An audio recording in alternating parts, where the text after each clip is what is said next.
The first time Rowan Blake kissed me, it wasn't romantic. It was an accident, a dare gone sideways at a birthday party, both of us laughing too hard to notice the room had gone quiet. But the second time was on purpose, and it happened 3 days after he found out I was gay, in the front seat of his car, with the engine off and the windows fogged, and neither of us saying a word. This is the story of everything that happened between those two moments. My name is Kian Reyes. I turned 18 on a Friday in October, and by the following Monday, my best friend of 11 years knew a secret I'd been carrying since I was 12. What he did with that secret is not what I expected. What I did with the way he looked at me afterward, that's the part one still think about. Rowan and I met in the 3rd grade, over a spilled carton of chocolate milk and a shared box of crayons. He was the kind of kid who apologized to inanimate objects when he bumped into them. I was the kid who laughed so hard at that habit that the teacher moved our desks together as punishment, and it became the best punishment of my entire childhood. By high school, we were inseparable in the specific, unbothered way that only boys who've never questioned their friendship can be. We had matching hoodies we swore we never planned to match. We had a language of half-finished sentences and raised eyebrows that made our other friends complain we were doing the twin thing again. Rowan was broad-shouldered and easy laughing, the kind of guy who remembered everyone's coffee order and walked old ladies' groceries to their cars without being asked. I was quieter, more careful, the one who noticed things, like the way his eyes crinkled at the corners before he even started laughing, like there was a countdown happening in his face that only I could read. I didn't let myself think about what that noticing meant. Not for a long time. The truth had been sitting in my chest since I was 12 years old, folded up small and careful, like something I could keep in a drawer and never open. I told myself it wasn't important. I told myself it would go away, the way people said crushes did. It didn't go away. It just got quieter, better at hiding, better at looking like something else, like admiration, like loyalty, like the ordinary intensity of a best friendship. Rowan, for his part, had never had reason to look twice. He dated girls from our grade with the casual confidence of someone who'd never once doubted which direction his heart pointed. I sat across cafeteria tables from him and listened to him talk about them, nodding at the right moments, learning very early how to arrange my face into something that looked like happiness for him. It worked mostly. I got good at it. What I wasn't prepared for was how much harder it would get once we started spending real time alone together. Late nights in his garage where his dad let us keep an old couch and a broken TV, drives with no destination just to get out of our houses, the two of us lying on the hood of his car, counting stars neither of us could actually name. There is a particular kind of danger in being loved by your best friend in every way except the one you want, and I lived inside that danger for 6 years without telling a single soul. Then I turned 18. My birthday party wasn't anything extravagant. Just 20 or so people crammed into my parents' backyard, string lights strung between the fence posts, a speaker playing a shuffled mess of everyone's different playlists. Rowan showed up early to help set up, the way he always did, wearing a shirt I'd specifically told him looked good on him 3 weeks earlier, which meant either he'd remembered or he genuinely didn't know the effect it had. 18, he said, handing me a wrapped box the size of a shoebox. Feels like we should be doing something more dramatic than eating your mom's carne asada. You say that every year. Every year, I mean it a little more. I opened the box later, once the party had mostly wound down and it was just the two of us and a few stragglers dozing on lawn chairs. Inside was a photo album. Rowan had gone through 11 years of pictures, printed them, arranged them in some order only he understood, and written little captions under each one in his cramped, slanted handwriting. 3rd grade. The chocolate milk incident technically. 6th grade. Both of us missing the same tooth at the same time out of pure coincidence. Freshman year. Arms slung over each other's shoulders at some football game we'd barely watched. The last page had no picture. Just a caption, written the way you'd write something you'd practice saying out loud first. 11 years and counting. Whatever's next, I'm glad it's with you. I don't remember deciding to cry. I just remember that I was. And that Rowan noticed immediately, the way he noticed everything about me, and that he put his hand on the back of my neck, a gesture he'd done 1,000 times, easy and brotherly. Except this time my whole body lit up like a struck match, and I turned my head just slightly, and for one suspended second his face was closer to mine than it had ever been. You okay? He asked, voice low. Yeah, I said. Just, happy birthday to me, I guess. He laughed, and the moment passed, and I told myself that was that. It wasn't. Later that night, after everyone else had gone home, it was just the two of us on the trampoline in my backyard, staring up at a sky too polluted with streetlight to show many stars. Rowan was quiet in the way he got sometimes, thoughtful, working something out behind his eyes before he said it out loud. Can I tell you something weird? He said finally. Always. I don't know. Lately I keep. He stopped, laughed at himself, started again. You're my best friend. Obviously. But sometimes I look at you, and I don't totally know what I'm looking at. Does that make sense? My heart was doing something violent and complicated in my chest. Not even a little. Yeah, me neither. He turned his head toward me, and in the dark I could just make out the shape of his smile, uncertain in a way I'd never seen on him before. Forget I said anything. I should have let it go. Instead, something in me, 18 years old and exhausted from 6 years of silence, cracked open just slightly. Rowan, I said, can I ask you something instead? Yeah. If I told you something about myself, something big, would it change anything between us? He sat up on one elbow, and even in the dark I could feel the full weight of his attention land on me. Nothing could change anything between us. You know that. I almost said it then. The words were right there, sitting on my tongue like a held breath. But 18 years of practice at silence is a hard habit to break in one night, and I chickened out, laughed it off, told him it was nothing, that I was just tired and emotional from the party. He didn't push. That wasn't Rowan's way. But he watched me a beat too long before he let it go, like he was filing the moment away for later. I didn't know yet that later would come faster than I expected. It happened 3 days later, and it happened by accident, the way most of the worst and best things in life do. I'd left my phone unlocked on the kitchen counter while I went to grab drinks, not thinking, the way you don't think about small careless things until they matter.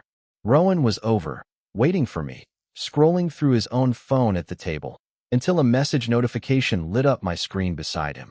A message from a boy named Theo, someone I'd been quietly, carefully talking to for 2 months on an app I'd been too scared to tell anyone about. The message was nothing dramatic. Just a can't stop thinking about our conversation last night with a small, telling emoji attached. I came back into the kitchen to find Rowan staring at my phone, not with disgust, not with anger, just with an expression I'd never seen on his face before, something between shock and a kind of dawning, painful clarity, like a puzzle he'd been looking at sideways his whole life had suddenly resolved into a picture he hadn't expected. Kian. His voice was careful. Too careful. Who's Theo? The room tilted. I remember gripping the counter edge, remember the specific, awful silence that stretched out while I tried to find any words at all. I can explain, I said, which is the thing people say when there's nothing to explain, only truth left to tell. You don't have to explain anything. Rowan set the phone down like it was something fragile. I didn't know that you were. He stopped himself, like even the word felt too big to say out loud without my permission. Gay, I said for him, because if anyone was going to say it, it needed to be me. I'm gay, Rowan. I have been since I was 12. I never told anyone. I definitely never told you. He was quiet for a long moment, long enough that every fear I'd carried for 6 years rose up in my throat at once. That he'd be disgusted, that he'd feel betrayed, that 11 years of friendship would collapse under the weight of one truth I'd been too afraid to hand him sooner. Why not? He finally asked. Not angry. Just hurt, in a quiet, personal way I hadn't prepared for. Why didn't you tell me? Because I was scared. Of me? Of everything, I said, and my voice cracked on the word. Of you looking at me differently. Of losing you. You're the most important person in my life, Rowan. I couldn't risk that. He looked at me for a long time. Then he did something I didn't expect. He crossed the kitchen and pulled me into a hug, the kind he'd given me 100 times before, except this one lasted longer, and I could feel something in the way he held me that hadn't been there in any of the other 100. You could have told me, he said quietly, into my shoulder. I would have, Kian, I would have still been here. I am still here. Okay, I whispered, because it was the only word I could manage. But when he pulled back, there was something unresolved in his face, a question he wasn't ready to ask, or maybe an answer he wasn't ready to admit. He left 20 minutes later, quieter than usual, and I spent that night lying awake wondering if I'd just watched 11 years of friendship survive a truth, or if I'd just watched it start to quietly, invisibly, come apart. The weeks that followed were the strangest of my life. Rowan didn't disappear. That would have been simpler, in its own cruel way. Instead, he stayed, but differently. He texted less. He hesitated before hugging me, a half-second pause that hadn't existed before, like his body was recalculating something his mind hadn't caught up to yet. We still sat together at lunch, still drove home together some afternoons, but there was a new carefulness in him, like he was handling something breakable and wasn't sure yet if it was me or himself. I told myself it was expected. I told myself 11 years of assumed straightness in a friendship doesn't just recalibrate overnight, that he needed time, that this quiet was better than the alternative, the version where he simply walked away. But it still hurt in a low, constant way, like a bruise you keep forgetting is there until you press on it. Then he started seeing someone. A girl from his art elective named Priya, sweet and easy laughing, the kind of girl who made sense with Rowan in every visible way. I smiled through it in the cafeteria. I asked polite questions I didn't want answers to. And late at night, alone in my room, I let myself feel the ugly, useless thing I'd never let myself feel before. Jealousy, sharp and humiliating, aimed at a girl who hadn't done anything wrong except exist in the space I'd never had the courage to claim. It was my friend Danny, the only person who knew the full truth, who I'd finally confided in over ice cream one aching night, who said the thing that cracked something open in me. "You've been in love with him for 6 years, she said, matter of fact, stirring her melted ice cream in slow circles. And you're mad at him for not reading your mind sooner? That's not. Kian. He found out 3 weeks ago. You've had 6 years. Give the guy a minute." I hated how right she was. But minutes turned into a month, and the distance between Rowan and me didn't close so much as it changed shape into something more careful, more deliberate, less like drifting and more like two people circling a conversation neither had the courage to start. The breaking point came at a party in November, the kind of loud, crowded house party neither of us particularly liked, but both of us always ended up at anyway. I'd gone with Danny. Rowan was there with Priya, until, around midnight, I saw him standing alone on the back porch, phone in hand, looking troubled in a way I recognized instantly, because I'd worn that same expression around him for years. I went out to him without letting myself think about it too hard. "You okay?" I asked, echoing, without meaning to, the exact words he'd said to me on my birthday. He looked up, and something in his face shifted at the sight of me. Relief, maybe. Or something else I didn't have a name for yet. "Priya and I broke up." "Oh, I'm sorry. Don't be." He laughed, short and humorless. "She said I've seemed distracted for weeks. Distant. Like my head somewhere else." He looked at me then, directly, in a way that made my pulse stutter. "She's not wrong. Where's your head been?" I asked, even though some instinctive part of me already knew, already feared, already hoped. Rowan was quiet for a long moment, staring out at the dark yard, jaw working like he was chewing on something he didn't know how to say. "Can I ask you something?" he finally said, "and you have to actually answer honestly, not the polite version." "Okay. When you found out, when you first realized you were gay, was it confusing? Like, did it feel like it came out of nowhere? Or did it feel like something you'd always sort of known and just hadn't let yourself look at?" My chest tightened. "The second one. Definitely the second one." He nodded slowly, like that answer mattered more than I understood yet. "Yeah," he said, almost to himself. "Yeah, that makes sense. Rowan." My voice came out smaller than I meant it to. "What are you asking me?" He turned to face me fully then, and in the dim porch light, I could see something raw and unguarded in his expression, something I'd spent years hoping to see and had long since convinced myself I never would.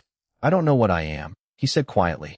"I know that for 18 years I never once questioned it. And I know that for the last month, since I found out about you, I haven't been able to stop." He exhaled, frustrated with himself. "I keep replaying stuff. Old stuff. Things I never thought twice about because I didn't have a reason to. The way I've always wanted you around more than anyone else. The way it bothered me more than it should have, watching you talk to that Theo guy on your phone. I broke up with Priya because every time I kissed her, I kept thinking about." He stopped himself, but I already knew how the sentence ended. "Rowan," I said carefully, my heart slamming against my ribs. "Say it. Please. I need you to say it. Because I've spent 6 years too scared to say things out loud, and I can't do that again. Not with you." He looked at me for a long, unbearable moment. I think I might have feelings for you, he said finally, voice barely above a whisper. And I don't know what that means about me, or about us, or about anything. But I know I've been lying to myself for a month trying to make it not true, and I can't do it anymore. The porch, the party, the noise spilling out from the house behind us, all of it fell away.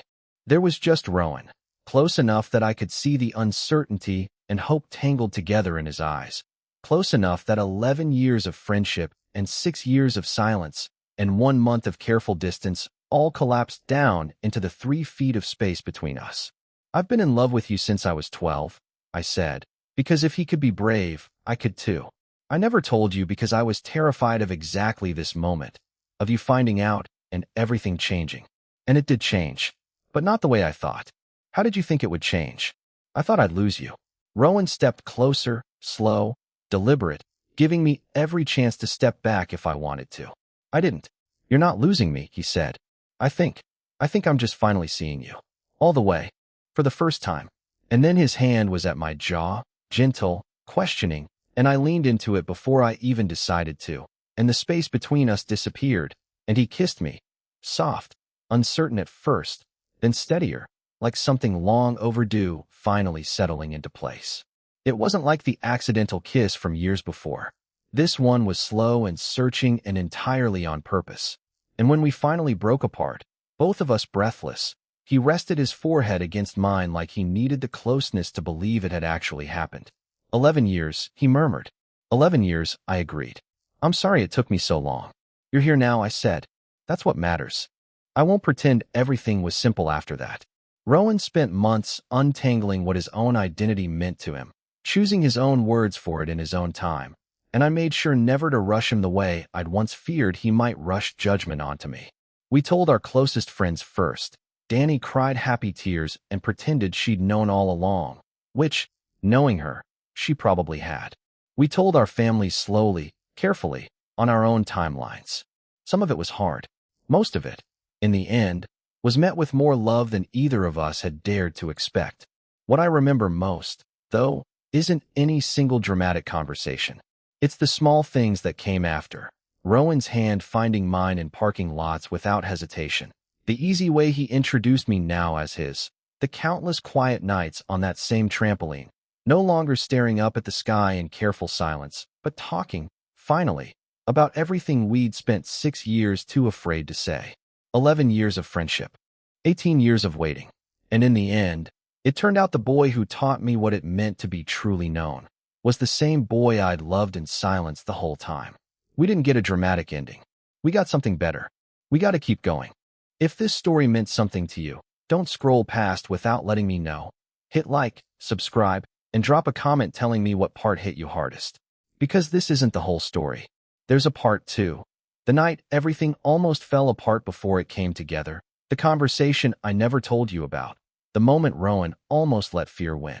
Should I tell you what really happened that night on the porch? The version neither of us has ever told anyone? I promised you the version of that porch night nobody else has ever heard. Here it is. What I didn't tell you is that 30 seconds before Rowan kissed me, he almost walked away. He had his hand on the porch railing, ready to leave, ready to pretend he'd said nothing at all. And if he'd taken one more step, this story would have ended completely differently. This is what actually happened. And what came after? I left something out of the first telling, not because I wanted to mislead you, but because some things are hard to say even after you've already said the hardest part. When Rowan told me he thought he had feelings for me, I described it like a clean moment, brave words, an honest confession, a kiss that followed naturally. That's true, but it isn't the whole truth. The whole truth is that right after he said I think I might have feelings for you, he panicked. I watched it happen in real time. His face went pale under the porch light. His hand, which had been reaching toward me, dropped back to his side. He took a step back toward the railing, toward the stairs, toward an exit. Forget it, he said quickly. Forget I said anything. I don't know why I said that. I've had too much to drink, I don't even. You had 1 beer, Rowan. Kian, I need to go. He turned. He actually turned, one hand on the railing, 1 foot already angled toward the stairs, and something in me, some reckless, 18 years in the making courage, refused to let that be how the night ended. Rowan. He stopped, didn't turn around, just stood there, shoulders tight, breathing hard in the cold air. "You don't get to say something like that and then run," I said, my voice shaking but steady enough to be heard. "I've spent 6 years running from the truth. I'm not doing it again. Not tonight. Not with you." For a long moment, neither of us moved. The party noise spilled faintly out from the house behind us. Laughter, a bass line, someone's badly out of tune singing, and none of it touched the small, silent distance between me and my best friend's back. Then, slowly, he turned around. His eyes were wet. I'd never seen Rowan cry before, not once in 11 years, not at his grandfather's funeral, not the night his parents almost split up in 10th grade. He'd always been the steady one, the one who held things together for everyone else. Seeing him standing there, undone, scared me more than anything he'd said. "I don't know how to do this," he admitted, voice cracking. "I don't have a map for this, Kian." Everyone always just knew who they were. I never had to ask the question. And now I'm standing here asking it in the middle of Marcus's backyard, and I'm terrified I'm going to get it wrong and lose you completely. "You're not going to lose me. You don't know that." "I do," I said, closing the distance between us, slow enough that he could stop me if he needed to. He didn't.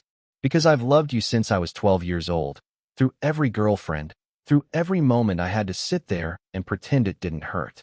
If I could survive loving you in silence for 6 years, I can survive however messy and confusing this gets.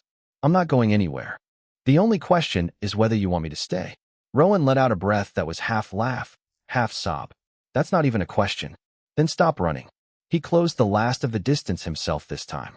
His hand found my jaw, hesitant at first, like he was asking permission with his fingertips before his words caught up. I nodded, barely, and that was all it took. The kiss was not the polished, cinematic thing I described before. It was clumsy at first, noses bumping, both of us laughing nervously against each other's mouths before we found the rhythm of it. But it was real, and it was ours, and by the time we broke apart, both of us breathless, Rowan was smiling in a way I'd never seen on him before, unguarded, a little disbelieving, like he'd just discovered something about himself he hadn't known was there to find. "Okay," he whispered, forehead against mine. "Okay, I'm not running." That's the part one left out before. Not because it was shameful, but because it was his to tell in his own time, and that night, on the porch, it became ours to carry together instead. Falling for each other, it turns out, was the easy part. What came after was harder, in ways neither of us fully expected. Rowan struggled more than I understood at first. It wasn't that he doubted what he felt for me. That part, he told me later, became clearer every day. It was everything else. The vocabulary he didn't have yet. The 18 years of assumed identity he now had to quietly, privately renegotiate with himself, on his own terms, at his own pace. Some mornings he'd be lighter than air, texting me before I was even awake. Other days he'd go quiet, thoughtful, wrestling with something he wasn't ready to say out loud. And I had to learn, slowly, imperfectly, not to read that quiet as rejection. "I'm not pulling away from you," he told me one night in December, when I finally worked up the nerve to ask if something was wrong. We were in his garage, on that same old couch we'd claimed as kids, except now his arm was around my shoulders in a way that would have been unthinkable a year earlier. "I'm just figuring out how to be this version of myself." Out loud. "It's not about you. I promise. You can tell me when it's hard," I said. "You don't have to protect me from it." "I know." He pressed a kiss to my temple, something he'd started doing without seeming to notice he was doing it, like his body had simply decided this was allowed now. "I'm still learning that." We told his parents together, on a Sunday afternoon, that I was more nervous for than my own coming out had been. His mother cried, not from disappointment. She was quick to clarify through her tears, but because she said she'd watched us grow up together for 11 years, and some small, quiet part of her had always wondered, and she was just relieved he finally trusted her enough to say it out loud. His father was quieter, more careful with his words, but by the end of that conversation he'd shaken my hand and told me, gruffly, that I'd always been welcome in their house, and that clearly wasn't going to change now. Not every conversation went as gently. There were harder ones, extended family, a few old friends who needed time, one particularly painful conversation with Rowan's uncle that neither of us liked revisiting. But we learned, together, that the hard conversations didn't have to break us the way we'd both once feared. We simply held on to each other and kept going. There was one more thing I never told you. The fear that sat underneath every other fear, the one I hadn't even said out loud to Danny. I was afraid that once the newness wore off, once the drama of the confession and the coming out and the falling in love faded into something ordinary, Rowan would realize that what he felt for me had been about the moment, not about me. That 11 years of friendship and one intense, emotional month had confused him into thinking he wanted something he didn't actually want. I carried that fear quietly through the winter, smiling through it the same way I'd smiled through 6 years of unspoken longing. Until one night in February when Rowan caught me at it. We were lying on his bedroom floor, some movie neither of us was really watching playing in the background, when he propped himself up on one elbow and studied my face with the particular attentiveness that had always made me feel both seen and exposed. "You're doing the thing," he said. "What thing?" "The thing where you go quiet and smile like everything's fine, but your eyes are somewhere else. You've been doing it for weeks. I used to think it meant you were fine. I know better now." I hesitated, and then, because he'd earned honesty, because we'd both promised each other we'd stop running, I told him. All of it. The fear that this was a phase, a confusion, a temporary detour before he found his way back to the life he'd always assumed he'd have. Rowan was quiet for a long moment after I finished. Then he took my hand, lacing our fingers together with a steadiness that surprised me. "Kian, I dated girls for 4 years because it was the only option I ever let myself consider," he said. "Not because it was right, but because it was the only shape available. The first time I ever felt something this real, this certain, it was with you. That's not confusion. That's the first time I actually got to choose, instead of just following the only path anyone showed me." "You're sure?" "I've never been more sure of anything." He brought my hand to his mouth, pressed a kiss to my knuckles, old-fashioned and sincere in a way that made my chest ache. "I love you, Kian. Not confused about it love. Not figuring it out love. Just love. The kind I used to think only happened in the books you always made me read." It was the first time either of us had said it out loud. "I love you too," I said, and it came out steadier than I expected, like the words had simply been waiting their turn after 6 years of holding still. "I've loved you since I was 12. I just never thought I'd get to say it to your face." "Well," he said, smiling against my hand, "get used to it. Because I plan on making you say it a lot." We didn't get a fairy tale free of complication. No real love story is. There were awkward moments navigating a friend group that needed time to adjust. There were nights Rowan still wrestled with fully claiming his own identity out loud in rooms full of strangers, and nights I had to relearn patience I thought I'd already mastered. There were arguments, small and human, about nothing more dramatic than whose turn it was to plan date night, or who forgot to text back during finals week. But underneath all of it was something neither of us had to question anymore. A foundation 11 years in the making, strong enough to hold whatever came next. By spring, Rowan had stopped flinching at the word boyfriend and started saying it with something close to pride. He held my hand in hallways he used to walk through separately. He came out, slowly and on his own terms, to the rest of our extended friend group, and every time, I watched a little more of the fear leave his shoulders. The night before we both left for different colleges that fall, a distance we'd spent months anxiously planning around, promising each other it wouldn't be the ending some people expected it to be. We sat on that same trampoline where he'd first told me something felt different, both of us older now, both of us finally certain instead of afraid. 11 years of friendship, Rowan said, echoing words I'd said months before. Feels wild that it took us this long to get here. I don't think it took us too long, I said. I think we got here exactly when we were both ready. He pulled me closer, my head against his shoulder, and for once neither of us needed to fill the silence with anything but the sound of each other breathing. Whatever's next, he said quietly, echoing the caption from the photo album he'd given me the night this all began. I'm glad it's with you. Always, I said. Whatever's next. That's the whole story. The parts one told you, and the parts one was still learning to say out loud myself. 18 years old, 11 years of friendship, and one truth that almost stayed buried forever, if either of us had let fear win. If this story moved you, don't scroll away without telling me. Hit subscribe, drop a like, and let me know in the comments which moment hit you the hardest. Stories like this only get made because people like you keep showing up for them.